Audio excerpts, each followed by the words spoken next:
18 जुलैला पंढरपूर येथे जी सद्बुद्धी दिंडी निघणार आहे त्याच्या तयारीसाठी म्हणून आज स्वाभिमानीचा जिल्हा बैठक घेतलेली आणि त्याच्यामध्ये सगळं नियोजन आम्ही केलेलं आहे।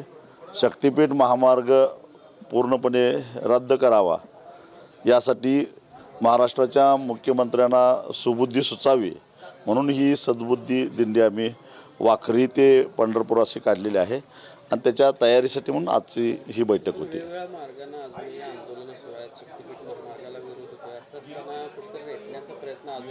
सांगली जिल्ह्यामध्ये रेखांकनाच्या बाबतीमध्ये असतील किंवा तशा जाहिराती सरकारकडून प्रसिद्ध करण्यात आल्या। सरकार वेगवेगळ्या पद्धतीनं शक्तिपीठ महामार्ग रेटण्याचा प्रयत्न करते, पण 13च्या 13 जिल्ह्यातल्या शेतकऱ्यांनी तो प्रयत्न हाणून पाडलेला आहे। नुकतंच गेल्या आठवड्यामध्ये हिंगोली जिल्ह्यातल्या वसमत येथे मोनार्क कंपनीचा प्रतिनिधी मी सरकारी माणूस आहे असं खोटं सांगून शेतकऱ्यांच्या संमतीचे फॉर्म भरून घेताना दिसला।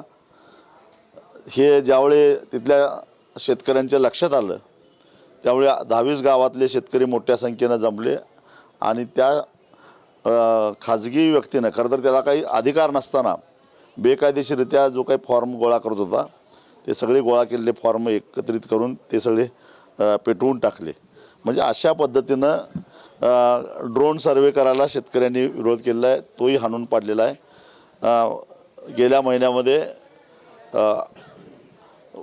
विट्याजवळ एका गावामध्ये रात्री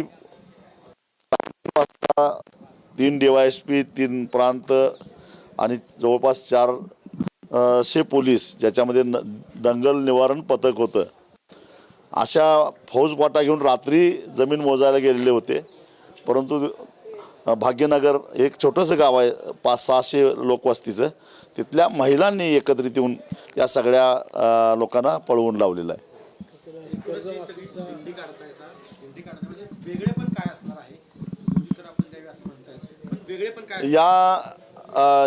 एक तर हा सर्वपक्षीय मेळावा आधी होईल 11 वाजता, त्याच्यानंतर सगळे 13 जिल्ह्यातले शेतकरी त्या भागातले त्या आंदोलनाला पाठिंबा देणारे सर्वपक्षीय नेते त्या मेळाव्याला आलेले असतील आणि तो मेळावा संपल्यानंतर आम्ही वाखरी ते पंढरपूर विठ्ठल मंदिर इथंपर्यंत सद्बुद्धी दिंडी काढणार आहोत आणि नंतर नामदेव पायरीला अभिषेक करून जसं गेल्या वर्षी आषाढी एकादशीला आम्ही पांडुरंगाला अभिषेक करून साकडं घातलं आणि सरकारला सुबुद्धी सुचवण्याचं मागणी केली, प्रार्थना केली आणि आम्हाला यश मिळालं।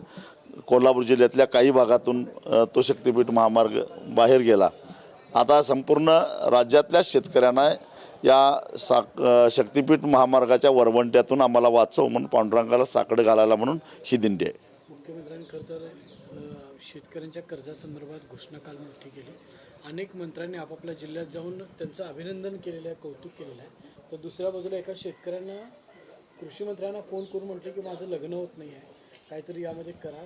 शेतकऱ्याची खूप वाईट अवस्था आहे, काय सध्या परिस्थिती आहे काय समजा? आजपर्यंत सरकारची जे काही शेतीबाबतची जी धोरणं राहिलेली आहेत त्यामुळं जे शेतकरी कर्जबाजारी झालेले आहेत आणि तोट्याची शेती झालेली आहे, शेतकऱ्याची शेती तोट्याची आहे हे सांगायला कोणा एक अर्थतज्ञाची गरज नाही, कोणा ज्योतिषाची गरज नाही, ते आता माहितीच आहे सगळ्यांना आणि हे सगळ्यात आधी कळालेलं आहे शेतकऱ्याच्या पोरीला आणि त्यामुळं कुठलीही शेतकऱ्याची मुलगी शेतकऱ्याबरोबर लग्न करायला तयार नाही ही वस्तुस्थिती आहे। आणि त्यामुळं आज ग्रामीण भागामध्ये जर जाऊन बघितलं तर 45 वय झालं तरीसुद्धा लग्न झालेलं नाही अशी प्रत्येक गावात किमान 15 ते 20 तरुण आज आपल्याला बघायला मिळतात। म्हणजे प्रत्येक मुलगा त्याच्याही 2च दिवसापूर्वी नाशिकमध्ये जो एक आमचा कार्यकर्ता एक गायकवाड नावाचा ते आत्महत्याग्रस्त शेतकऱ्यांच्या विद्यार्थ्यांचा एक आश्रम चालवतात, त्यांनी मला सांगितलं ते विद्यार्थी इथं कोल्हापूरला आले होते आणि मला भेटले। त्या गायकवाडने सांगितलं की आत्तापर्यंत त्या आश्रमातून गेल्या 15 वर्षामध्ये 35 मुली बाहेर पडल्या, त्यातल्या एकाही मुलीनं शेतकऱ्याबरोबर लग्न केलं नाही.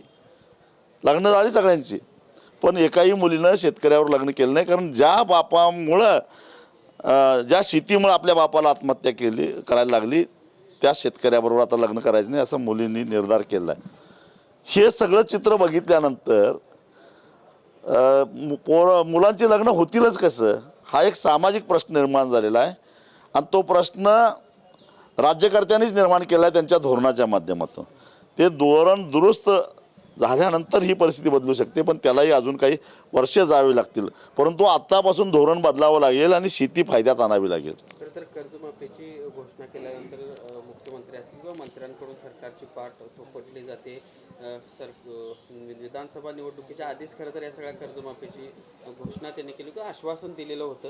मात्र प्रत्यक्षात घोषणा करायला वेळ लागला असता तरी आता कोणतीही निवडणूक नसताना आम्ही ही कर्जमाफी केली असं म्हणत पाठ. खरं तर ही फसवणूक आहे. काही मंत्री म्हणतात की मी कधीच सरकारला चांगलं म्हणत नाही, म्हणणारही नाही, कारण त्यांनी फसवणूक केलेली आहे शेतकऱ्यांची. एक लक्षात घ्या, देवेंद्र फडणवीस हे गेली 12 वर्षे सत्तेत आहेत. ते जवळजवळ 7 वर्षे मुख्यमंत्री आहेत, 2.5 वर्षे उपमुख्यमंत्री होते आणि विरोधी पक्षनेते पण होते. त्यांना महाराष्ट्राच्या आर्थिक स्थितीची खडानखडा माहिती आहे. मग असं असताना आपण काय करू शकतो सत्तेवर आलो तर, हे माहिती असताना त्यांनी शेतकऱ्याचा 7-12 कोरा करणार असं का सांगितलं, हे त्यांच्याकडनं अपेक्षित नव्हतं. ज्यांना प्रशासनाचा अनुभव नाही त्यांनी घोषणा करणं वेगळं, पण जो माणूस प्रत्यक्षामध्ये प्रशासनामध्ये काम करतो, ज्यांना महाराष्ट्राच्या आर्थिक स्थितीची खडानखडा माहिती आहे, त्यांनी शेतकऱ्यांची फसवणूक करून तुमचा 7-12 कोरा करतो असं सांगून शेतकऱ्यांची मतं घेतली. आणि प्रत्यक्षामध्ये जे काय आज त्यांचं अटी शर्ती निकष लावलेत हे बघितलं तर त्यांनी सांगितलं आहे घागरभर पाणी देतो म्हणून, आणि दिलं आहे फक्त पेलाभर. आणि म्हणून भलेही त्यांचे मंत्री स्वतःची पाठ थोपटत असतील, पण आम्ही काय त्यांची पाठ थोपटणार नाही. खरं तर राज्याच्या अधिवेशन आत्ताच झालं. पुरवणी मागण्यांची आकडे गेल्या काही वर्षात इतके वाढलेले आहेत. कॅगनं त्यावर ताशेरे ओढलेले आहेत, काळजी व्यक्त केलेली आहे की आर्थिक परिस्थिती राज्याची नसताना अशा पद्धतीनं कोट्यावधी रुपयांची पुरवणी मागण्या तिथं येत आहेत आणि त्या मान्य केल्या जातात. खरं तर रिझर्व्ह बँकेसहित नीती आयोग असू दे किंवा कॅगनं सुद्धा जी काय वित्तीय तूट सातत्यानं निर्माण व्हायला लागलेली आहे त्या संदर्भामध्ये चिंता व्यक्त केलेली आहे. आणि वेगानं महाराष्ट्र राज्य हे आजारी राज्याच्या दिशेनं चाललेलं आहे. अशा परिस्थितीमध्ये सवंग लोकप्रियतेच्या घोषणा थांबायला तयार नाही. नको असलेले प्रकल्प लादायचे. देवेंद्र फडणवीसांच्या कार्यकाळामध्ये जवळपास 7 लाख कोटी रुपयाचे रस्ते आणि त्याच्यामध्ये प्रामुख्याने रस्त्यांचाच भरणा जास्त आहे प्रकल्प राबवले गेले. आणि हे सगळे कर्जातून, काही कर्ज त्यातलं बहुतेक कर्ज हे जनतेनंच फेडायचं आहे टोलच्या माध्यमातून, आणि बाकीचं राज्य सरकारनं जागतिक बँकेतनं कर्ज काढायचं आहे. जर राज्याचं उत्पन्नच कमी असेल, आमदनी 54 आणि खर्चा रुपया, असे जर का उधळपट्टीची भूमिका राज्यकर्त्यांची असेल तर राज्याची आर्थिक शिस्त कशी राहील.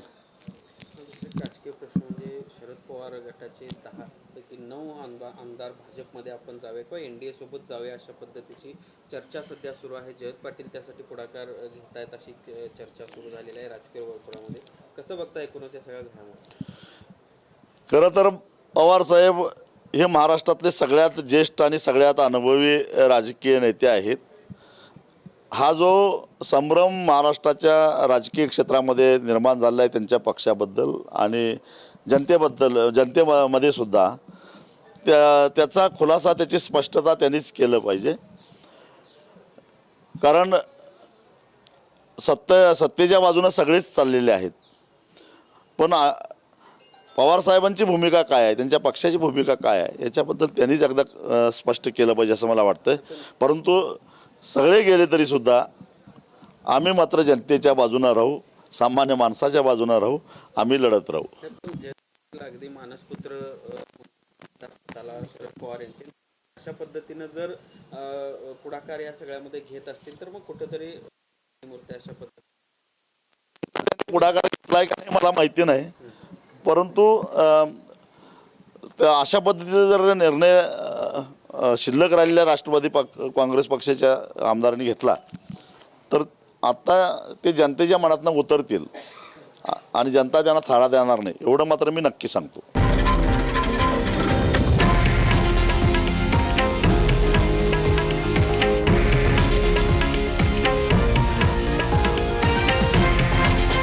हे आहे देशातील नंबर 1 न्यूज नेटवर्क आणि आपण पाहत आहात TV9 मराठी, एकमेव.